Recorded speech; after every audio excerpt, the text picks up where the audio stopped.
This is a piece called It's Lovely, and it's based on the chord progression of the great Cole Porter tune, Love for Sale. It's a 64 measure song. The A sections are 16 measures, and the B section is 16 measures. Usually we have a 32 measure tune. A lot of blues in here, and a lot of cool 2/5 moves, so I hope you enjoy it.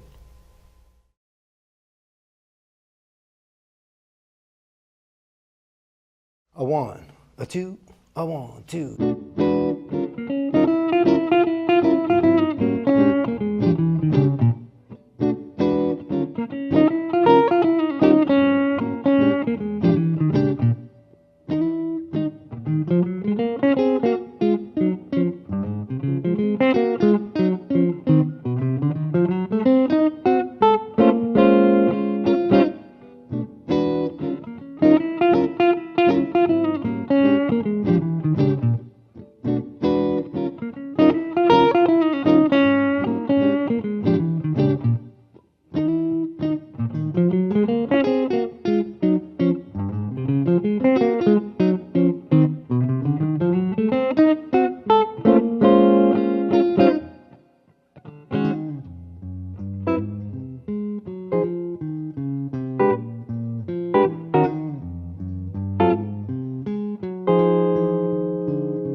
It's a lovely tune.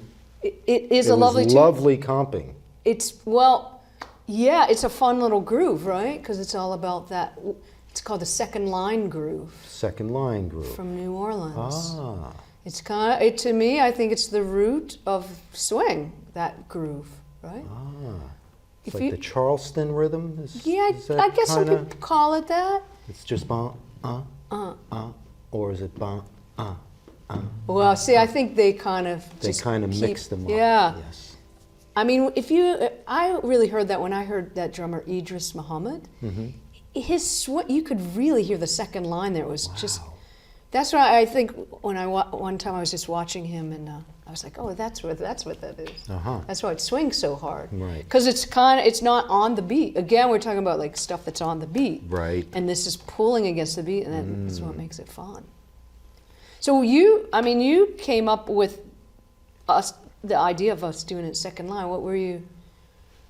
Well, the original version of this that I love is the Joe Pass version. Eximius, I think, is the record. I suggest you all listen to that with Niels Henning and Martin Drew. Wow, okay. And it's just that great swing tempo that I love when he, the tune was written with other changes going from major to minor, but Joe just put the dominance in there. Yes. Yeah. And it's just such a cool sound that I said, okay, let me take this tune and write a little bluesy head on it. Yeah. The bridge I thought was cool just to learn about offbeats. Yes. So you put that beautiful walking bass line for the accompaniment, and I was just on offbeats. 3, 4, 2, 3, 4, and 2, 3, 4, and 2, 3, 4. Yeah. 3, 4, and then you can. Yeah. Right? So it is a part. It's sort of like a big band. Again, we've been talking about those kind of, and that's what that reminded me of, that bridge. Just like one, jack, two, bam, almost like a little drum solo. Yeah, right. The walking bass. Right. So that was the concept of the tune, and the comping, you came up with a great rhythm part, which I like, instead of just playing rhythm, like we discussed before. Well, it makes it more play of a that that one rhythm you were playing before, this more like the Charleston, and then sometimes you go. Right. Right, I mean, that's the foundation, that Charleston rhythm, which, I did that during your solo, too. I was just, that's all, just sets it, 1, 2, and, it pushes it along, but it leaves a lot of space. Correct. Yeah. There's a nice groove, and then I can, depending on what you're playing. Again, I tried to stay out of the way and listen. You were a lot in that register I love that you play in, so I couldn't give too much down here. So even sometimes I was just just one note. Keeps the groove going, and all your lines are giving the harmony. So you're really laying out what the harmony is. Right. Now the rhythm part that I wrote for this is more what we would call a second line, which is some people call that the Bo Diddley. Yeah, that's it's like the New Orleans groove, the second line. But they are, it'd be interesting to see how those things evolved. Because they're similar, but they're not the same. Kind of came from the clave. Bum, bum, bum, bum, bum. Yeah, and then they evolved it into bum, bum. Right, probably. Candombe, and then there's all variations from that Charleston rhythm. Right. Well, because you think about New Orleans back in the day was just such a melting pot of all those cultures, Latin cultures, African cultures. Exactly. So that makes sense, So they're like, oh, you got your clave. Here's how we play our clave. Right. And then that is really, I really, there's a wonderful masterclass with Hal Galper. If you find on YouTube about this, about how the second line really is underpinning swing feel all the time. Right. And he really explains it better than I can and demonstrates it. But it's worth researching. Yeah, I think to just deepen your sense of that swing, because you do have the things that are on the beat.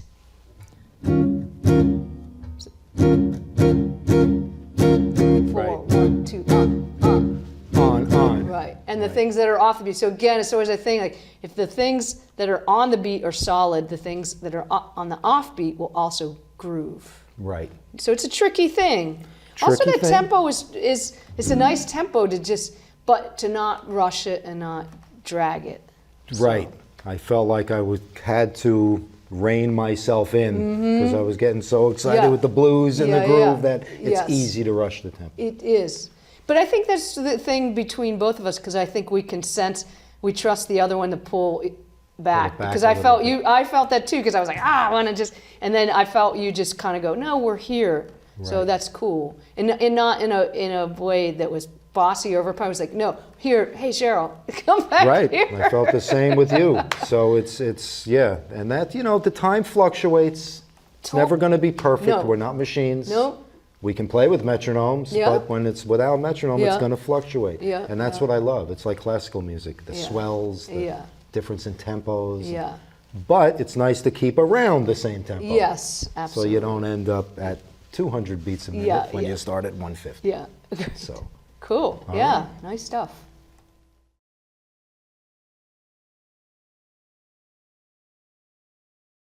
All right, it's lovely, the soloing.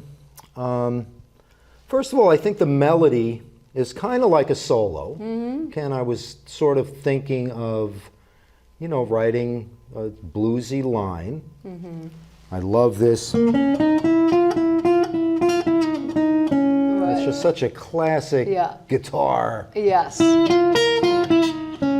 So I try to incorporate those really classic bluesy licks. Yes. Yeah. Right. That kind of stuff. Yeah. Then in the 2/5s, these are just like kind of classic vocabulary. Yeah. Nothing special, nothing new, nothing that creative, but just a good solid line. Yeah. And then you came in with the harmonies. And then we doubled again. Then again, harmony. Yes. And then diminished between the scale and the arpeggio. There's one of my favorite chords. Yes. We have a B flat with the major 7th and the 9th. Yes. Right, and here again we got from the other tune there. Yeah. That is being used once again in another tune because it's such a common guitaristic thing. So I tried to write the head based on classic licks and riffs, if you will. Yeah. The bridge, again, I just wanted to demonstrate the offbeats of how effective that could be in swing. Yep. So,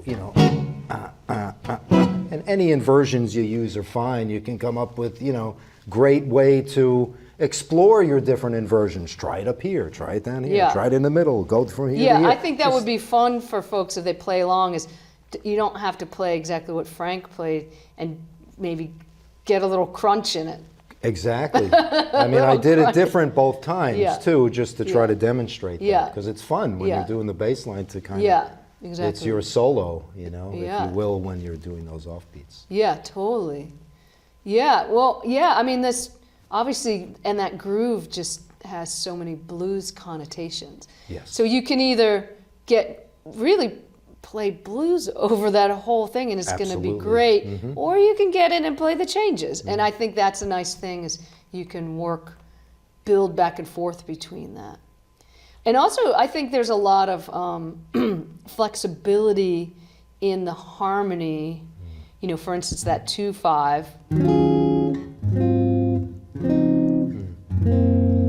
on that first A section. It doesn't have to be, it could be.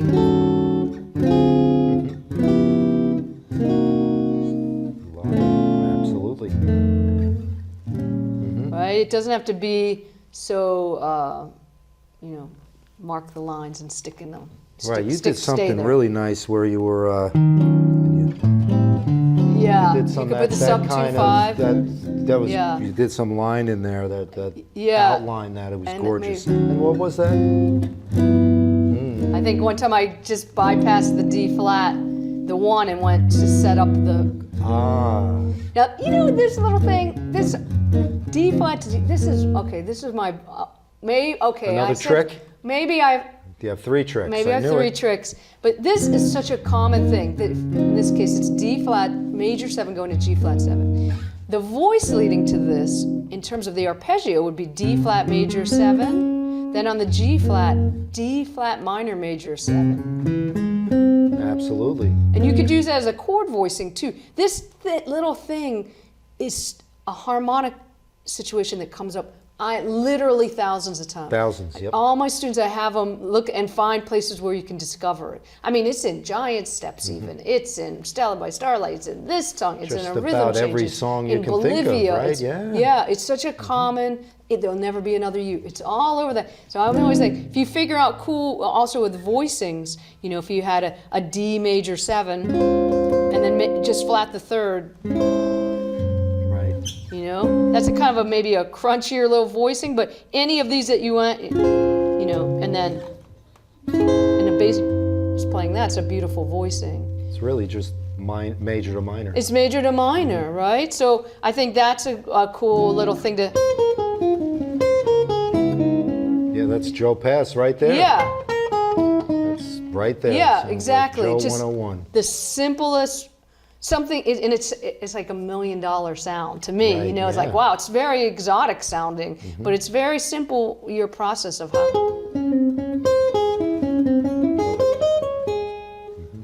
Anyway, so that's one thing you might want to experiment. And of course, the B section is you have a lot of minor 2/5s. There's a lot of 2-5-1, right? Yeah. With yeah. dominant. Then I noticed one time you went instead of the, you went Yeah. Yeah. instead of the. Yeah. Yeah. Great sounds. Yeah. It's just about where you want to land, right? Right. Even if you have a bad note or some tension there, it's all forgiven when you land in the right place. You have to go for stuff, right? Correct. You have to go for stuff, and I know this is the soloing segment, but it gets back to the accompaniment of not playing too much, so you can explore and you can create new sounds, and it's okay to make a mistake, like you said, or hit a wrong note, Wrong quote note, yeah. unquote, because there's no wrong notes. Yeah, exactly. So it gets, to me, when I hear you say that, I just want to reiterate how important it is to stay out of the way as an accompanist. That's the best accompanist, the one that stays out of the way, so you can explore those beautiful harmonies that you like to play. Yeah, cool. Yeah, good stuff. All right.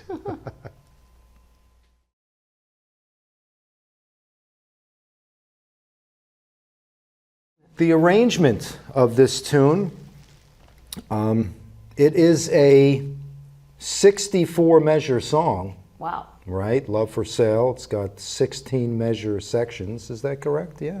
Wow.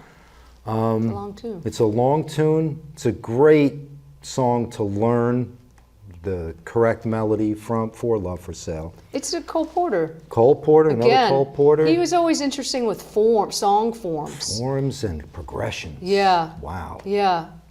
Yeah. You were saying yesterday, definitely start to dig into some of his tunes because the craftsmanship is, Over the top. yeah. Again, he had so many, theory degrees and composition degrees from the greatest schools, and here's the proof. Yeah, yeah. That it worked. Yeah. And a way that this song, I mean, we even just talk about the original song, but I always think a great song, like you wrote this alternate melody to it, and it still stands up. There's just something about it that's so timeless. Right. But that song itself is, you could play it. Well, you arranged it in this sort of second line New Orleans thing, but you could swing it. You could play as a bossa. You could Right. probably put it in an odd meter, and it's gonna work. Like the structure, as they say, like the bones of it are so strong that to me that's a great composition and a great Absolutely. composer, right? Correct. Fits it. You could probably find a punk rock version of it. And it would sound great. It would sound and great. There probably is. There I'm going to probably research that later. I'm looking forward to my evening tonight now. So the arrangement is, the head, the bluesy style head, and an accompanying rhythm part. It's not just, random rhythm. This part was worked out. Sheryl wrote the part. We did a couple of unison lines that broke out into harmony at the end. That's a great technique to use. The bridge, you know, again, the offbeats against the walking bass line. And you actually wrote out your walking bass line. Yeah. I'm curious how you came up with that. Yeah, I wrote it out because a lot of people, how do you walk a bass line? Or what do you do? How do you learn how to do that? Now, I would always just copy great bass players, right? Right. But I tried to put some of the most common principles in it, so as you learn it, you can be thinking about, you know, really a bass player wants to play the root and the fifth, right? Because the third could be lots of other things, right. Major or minor or the seventh, right? But they really want to lock down also the quarter note being really solid. A whole bass player's career is based on their quarter note. Right. So I wanted to show some things where it's really targeting something. So I'm targeting, I started on E flat, the chord is E flat minor, and then walk up to the A flat. So the walking part is always to set up a target, which could be the root or the fifth. Most of the time. So, but in here I do use the arpeggio. I use there's an A flat. So I go actually A flat, root, third, fifth. But I'm using that to get walk down. So it's actually A flat 7 because I did target this third. I kind of write down the scale, but because I'm leading to B flat. So it's the note you're leading to that you're thinking about. Yeah. You're thinking a few Yes. beats ahead to the root, Yes. basically, Yes. of the next chord. Yeah, and the basic thing is you can get there scale-wise or chromatically. Write down the scale. Then chromatic, right? To hit, so that on the downbeat, it's clear I'm at What? the root. Great. Bend to the root. That's all chromatic, because I want to Yes. get to there. Then chromatic to there. Got it. Chromatic. Setting those up on those downbeats. So harmony is marked off really clear. Got to think ahead. Yeah. Now this Think time ahead. on the B flat 7, I wanted a little something. Instead of going up to the root, I went to like a B flat 7 arpeggio almost, like Yeah. root, third, flat 7, because I want to hit that Third of of the E flat E flat. minor. So I kind of just play E flat minor triad. So I didn't really play the A flat 7, and it's not. Also, sometimes you don't have to play all of them. It's about where it's heading. So I didn't really play an A flat 7. I play that A flat bass note because it was more important to get to that G. And you hear things in context, right? Right. So you're hearing the long phrase. So you're not, no one's go, what was that chord there? Right. She didn't play the A flat 7. Well, it's okay. It took is part of the movement. So it really is, if you think about walking, you're moving somewhere. So that bass line is always about walking to somewhere. Right. So, but basically scale-wise to get there or chromatic different. Oh, the last thing I was going to say is I did use this. So it's a little chromatic above and 2 below. Right. You could use that. Yeah, and you're soloing too, absolutely. It's a beat, yeah, it's like Yeah. something Clifford Brown would play. Right. You know, it's funny because I remember hearing Ron Carter saying, I don't want to take a bass solo because I'm soloing the whole time. Like the Right. way his bass lines were so melodic. Right. And he's kind of, in that way, thinking about that's a melodic shape. Right. And I use it there to get to the F. Right. So, and I know some people will say, actually on the F, it's a minor 7 flat 5, and I did play the 5th there. So You got to break a rule once in a while for the musicality. yeah, and I wanted to just use that pattern again. So I Right. think because the pattern gets repeated, even though, again, there's a momentary dissonance, but it's forgiven at the end of the phrase. So Correct. anyway, so I just wanted to give you all some ideas, an example of a bass line and how do you start to create it. Yeah, that's great. That's fabulous. So, yeah. And thinking ahead, I think, is key a lot of my students, I'm always trying to get them to think of the next chord. Yeah. Because there's no sense of thinking of the chord you're on when you're playing it, because you're there already. Yeah, so it's nice to think ahead so you know where you're going. Yes. And I think that all goes hand in hand with making a bass line Yeah. or even a solo. Yeah. Like, what chord are you going to if you're Yeah. going to play a solo? If you don't know that and you wait, Yeah. you're going to be lost. Yeah. So it's that thinking ahead is very good. Yeah. Yeah. Cool. Awesome. Yeah.